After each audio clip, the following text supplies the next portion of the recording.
Si un jour tu as ressenti que certains endroits de ta ville ne devaient tout simplement pas être évoqués, alors tu comprendras l'importance de cette histoire.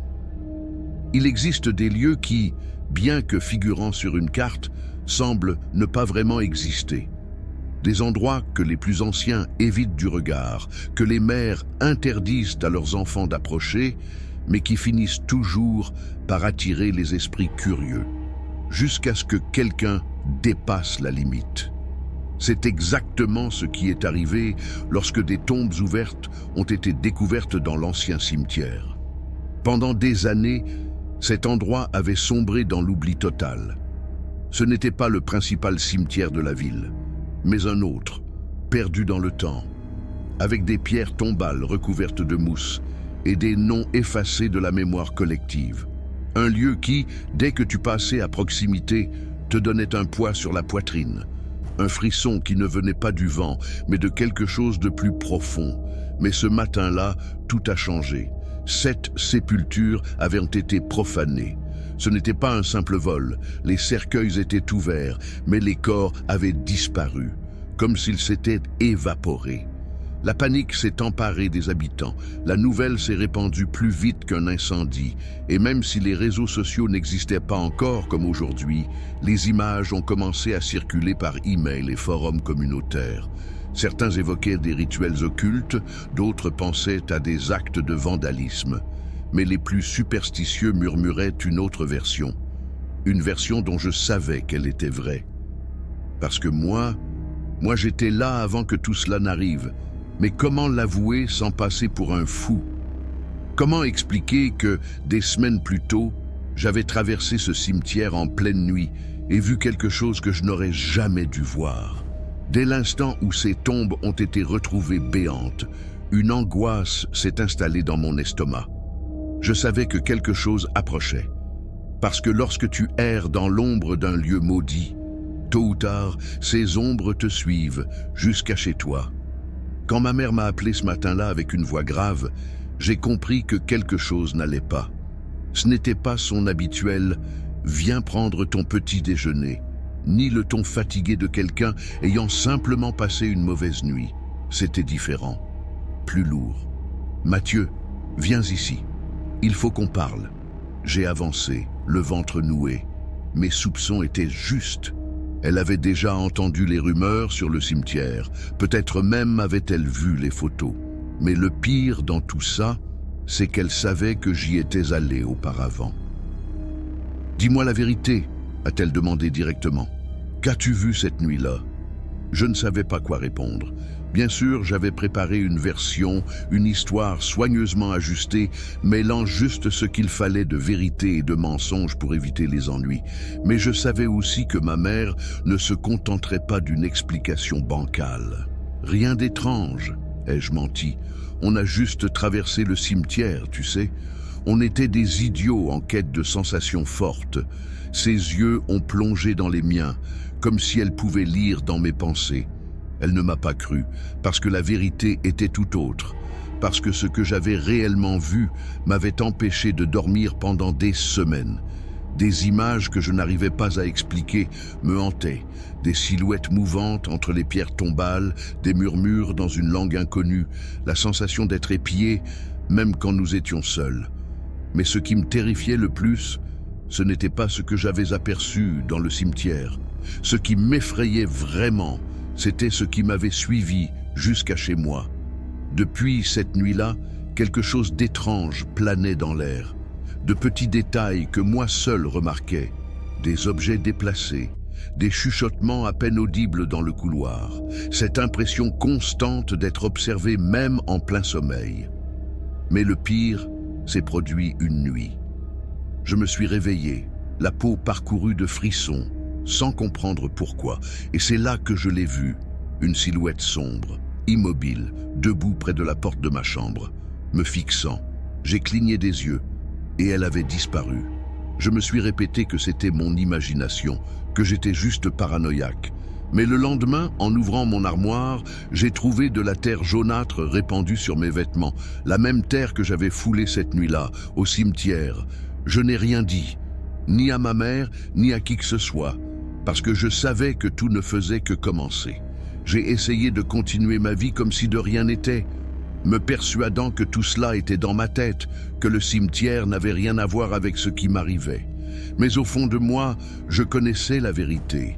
Et la vérité, c'est que peu importe combien tu essaies d'oublier ce que tu as vu quand quelque chose te marque, ça ne te lâche jamais.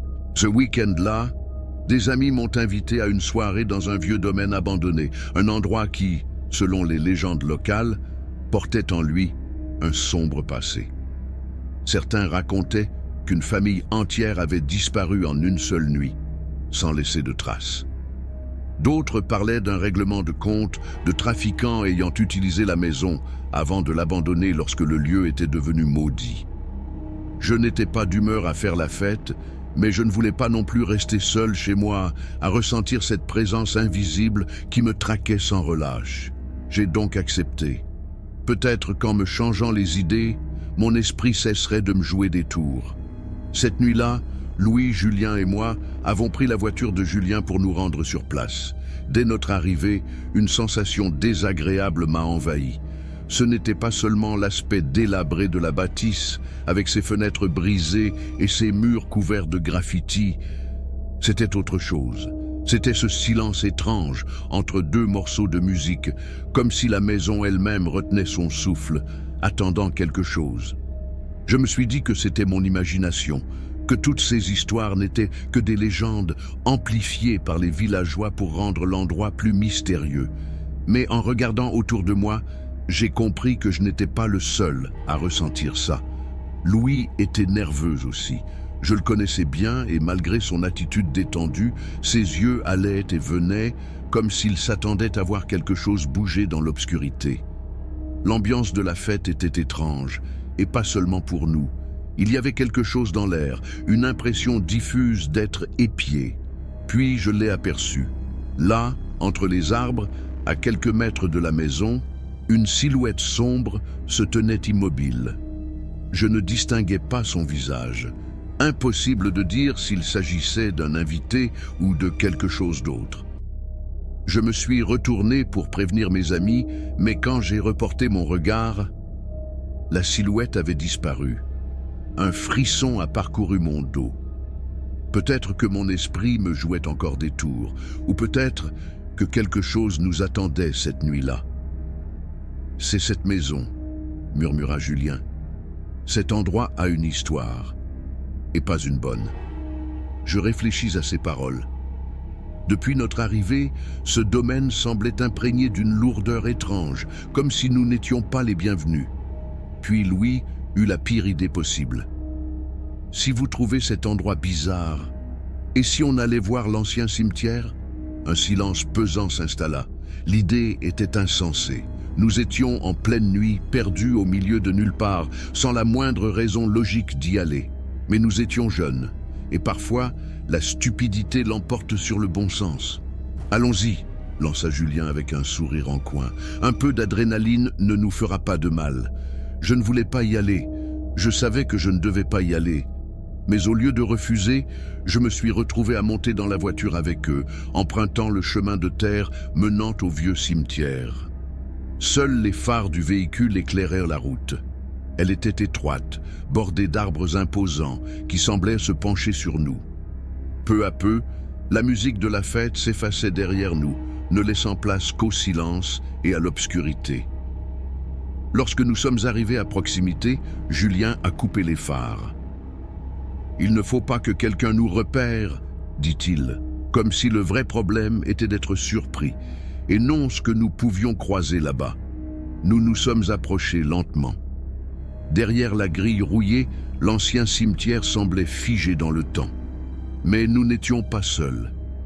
Au début, j'ai cru que notre imagination nous jouait des tours. Mais non. À quelques mètres, entre les tombes envahies par la végétation, une femme vêtue de noir se déplaçait avec lenteur, fouillant la terre comme si elle cherchait quelque chose. Nous nous sommes figés. Ce n'était pas quelqu'un du village. Personne ne venait ici. « C'est qui ?» chuchota Julien. Louis ne répondit pas immédiatement. Lorsqu'il tourna la tête vers moi, son visage affichait une tension que je ne lui avais jamais vue. C'est l'une d'entre elles, murmura-t-il enfin. Une des sorcières. Un frisson parcourut mon dos. Qu'est-ce que tu racontes? Louis avala sa salive avant de répondre. Mon grand-père disait qu'elle descendait de la montagne pour récupérer de la terre du cimetière. Celle de leur propre sanctuaire ne leur suffit pas pour certains rituels. Entendre le mot « rituel » dans un endroit pareil, au beau milieu de la nuit, me glaça le sang. Nous nous sommes accroupis derrière une pierre tombale, retenant notre souffle. La femme ramassait la terre avec ses mains et la glissait dans une sacoche en cuir. Nous étions trop loin pour voir son visage, mais nous n'avions pas besoin de le voir pour savoir que quelque chose clochait. Nous nous sommes regardés, espérant que quelqu'un propose de partir. Mais c'est alors que Louis murmura quelque chose qui changea tout. « Je sais où elle va !» Le ton de sa voix, à la fois tremblant et sûr de lui, me fit frissonner. « Comment ça, tu sais ?» demanda Julien. « Parce que mon frère l'a suivi une fois, et il est revenu en me racontant ce qu'il avait découvert. » Julien fronça les sourcils. « Et qu'est-ce qu'il a trouvé ?» Louis hésita un instant avant de lâcher. « Un autre cimetière. » Un silence pesant s'abattit sur nous. Un qui n'est sur aucune carte. Je ne sais pas pourquoi nous l'avons fait. Peut-être parce que, à ce moment précis, la peur et la curiosité étaient devenues une seule et même chose. Sans un mot, nous nous sommes relevés et avons suivi la femme. Nous nous sommes enfoncés dans l'obscurité, sans savoir que ce que nous allions voir nous hanterait à jamais. Le sol craquait sous nos pas alors que nous nous glissions entre les arbres. La femme avançait d'une démarche lente et maîtrisée, comme si elle savait que personne n'oserait l'arrêter. Louis menait la marche, veillant à ne faire aucun bruit. À chaque pas, il vérifiait d'un regard si nous le suivions toujours. Julien et moi étions sur nos gardes, mais une sensation oppressante nous pesait sur la poitrine, comme si l'air devenait plus dense à mesure que nous avancions. Très vite, le vieux cimetière disparut derrière nous. La forêt nous engloutissait et la seule source de lumière était la lune filtrant à travers les branches. « C'est complètement fou, » souffla Julien. « On ne sait même pas où elle nous emmène. »« À son cimetière, » répondit Louis, à bout de souffle. « Comment tu peux en être aussi sûr ?» Louis s'arrêta net. Ce qu'il dit ensuite nous figea sur place. Parce que mon frère l'a décrit exactement comme ça. Il disait que l'air devenait lourd, qu'on avait du mal à respirer. Il disait que plus on avançait, plus on se sentait paralysé. Je déglutis. Je ne voulais pas l'admettre, mais ce qu'il décrivait, c'était exactement ce que je ressentais à cet instant. Et puis, nous l'avons vu. Une clairière s'ouvrit devant nous. Elle n'était pas grande, mais assez pour être illuminée par la lueur blafarde de la lune. En son centre, un petit cimetière se dressait, composé de tombes rudimentaires marquées par d'étranges symboles en bois, souillées de terre et de traces brunâtres séchées. Aucune pierre tombale n'avait de nom. La femme s'arrêta au centre de la clairière et s'agenouilla devant une tombe, plongeant ses mains dans la terre comme pour la nourrir. Et c'est alors qu'elles sont apparues, des ombres. Des silhouettes drapées de noir, surgissant parmi les tombes, immobiles. Impossible de savoir combien elles étaient, mais toutes nous fixaient. Un frisson glacé descendit le long de ma colonne vertébrale. Je voulus reculer, mais mes jambes refusaient de bouger. Je voulais fuir. Mon Dieu, je voulais courir. Mais c'était impossible. Elles ne nous laissaient pas partir. Je n'ai aucune idée du temps que nous sommes restés là. Quelques secondes, peut-être, ou de longues minutes. Tout ce que je sais, c'est que, soudainement, elles ont disparu. Aucun mouvement, aucun bruit, rien. Elles ne s'étaient pas enfuies. Elles ne s'étaient pas cachées. Elles s'étaient simplement effacées. Comme si elles n'avaient jamais existé. Julien réagit le premier. Il se mit à courir, nous bousculant pour que nous fassions de même. Je n'ai pas réfléchi. Je n'ai rien analysé. J'ai juste couru. Nous avons foncé entre les arbres, sans nous soucier des branches qui nous fouettaient le visage, des racines qui entravaient au pas. Nous voulions juste nous échapper. Mais alors, quelque chose me frappa. À chaque pas que nous faisions, la forêt devenait plus dense, plus sombre, comme si le chemin du retour n'existait plus. « Par ici !» cria Louis. Je ne sais comment, mais nous avons fini par y arriver. Quand nous avons émergé du sous-bois, nous étions de retour devant le vieux cimetière. La grille rouillée était toujours là, immobile, mais quelque chose avait changé. L'odeur. Une puanteur insoutenable flottait dans l'air, et elle venait de nous. Je baissai les yeux vers mes mains, mon t-shirt, mon pantalon. Tout était couvert d'une boue jaunâtre. Louis et Julien aussi en étaient recouverts. « C'est quoi ce truc ?» haleta Julien, secouant ses vêtements. Je n'avais pas de réponse. Tout ce que je savais, c'est que ce n'était pas normal. Nous avons sauté dans la voiture sans hésiter. Louis a démarré en trombe, quittant cet endroit maudit à toute vitesse, sans jamais regarder en arrière. Mais sur le chemin du retour, quelque chose a changé. J'ai senti mon corps devenir lourd. Une fatigue étrange s'est emparée de moi, comme si quelque chose drainait mon énergie de l'intérieur. Quand je suis arrivé chez moi, je tenais à peine debout. J'ai titubé jusqu'à ma chambre, la tête si lourde que j'avais l'impression d'avoir du plomb dans le crâne. Je me suis laissé tomber sur le lit et juste avant de fermer les yeux, je l'ai entendu. Un murmure, lointain, presque imperceptible, mais bien là. Et il ne venait pas de l'extérieur, il venait de ma tête. Je me suis réveillé en sursaut. Ce n'était ni un bruit, ni un cauchemar. C'était une sensation, comme si quelque chose était dans ma chambre. J'ai ouvert les yeux lentement, sans bouger. Mon corps était toujours engourdi, un épuisement pesant sur moi, comme si je n'avais pas dormi depuis des jours. Et puis, je l'ai vu. Dans l'ombre la plus sombre de la pièce, une silhouette immobile.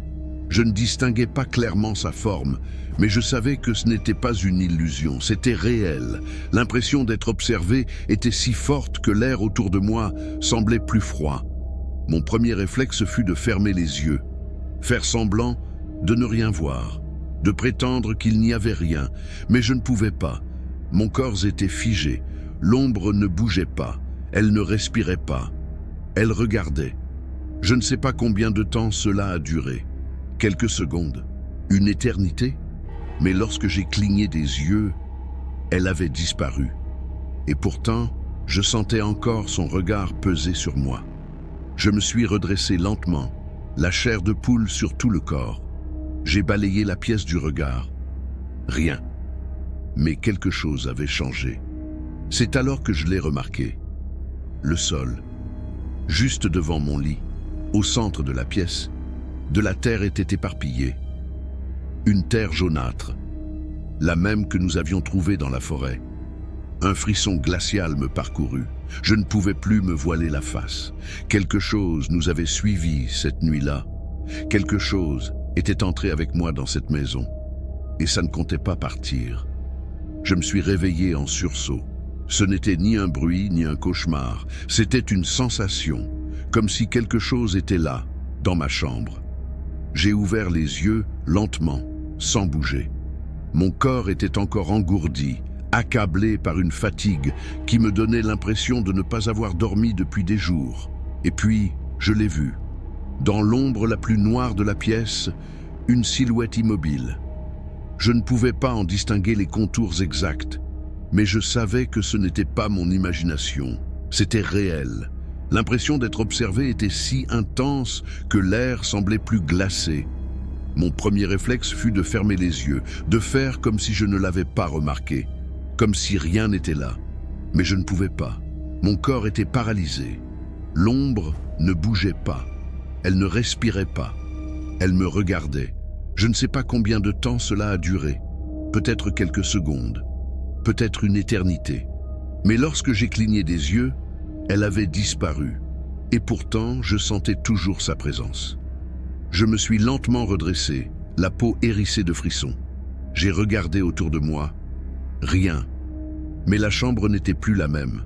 C'est alors que je l'ai vue.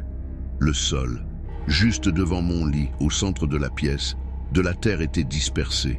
Une terre jaunâtre, la même que celle du bois. La peur m'a pétrifié. Je ne pouvais plus faire semblant.